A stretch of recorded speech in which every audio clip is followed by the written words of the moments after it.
Con Don Armando Trevisiol se n'è andato un sacerdote sempre attento ai più deboli, il centro Don Vecchi un fiore all'occhiello per l'assistenza nel territorio e Don Armando era un punto di riferimento per la comunità intera. Il presidente della regione Luca Zaia è tra i tanti che in queste ore partecipano ad un cordoglio profondo e unanime per la scomparsa di Don Armando. Il segretario regionale del Partito Democratico, Andrea Martella, ne ha ricordato la grande umanità, sempre rivolta ad alleviare le sofferenze degli ultimi. Le sue opere, ha scritto Martella, hanno lasciato un segno profondo e indelebile e rappresentano un esempio cui ispirarsi per il futuro. Cordoglio anche ad Eraclea, dove Don Armando Trevisiol era nato il 15 marzo 1929.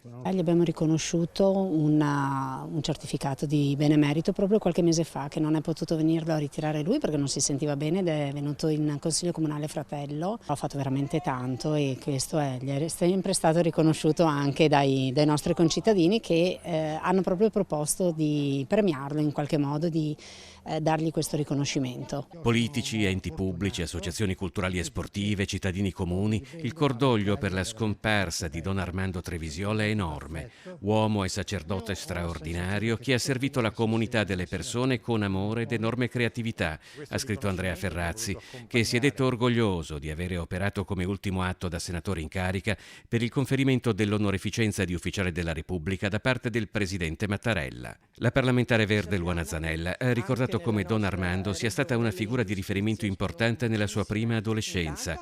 Lei giovanissima guida, lui giovane prete che seguiva i primi passi della vita comunitaria.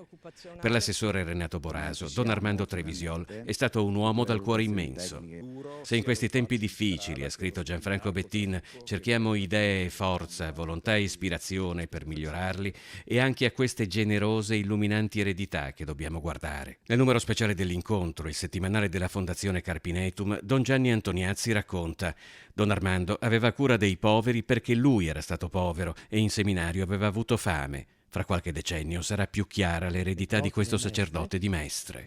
Presieduti dal patriarca Francesco Moraglia, i funerali di Don Armando Trevisiol si svolgeranno venerdì 11 agosto alle ore 15 nella chiesa parrocchiale dei Santi Gervasio e Protasio di Carpenedo. La cerimonia sarà trasmessa in diretta da Antenna 3.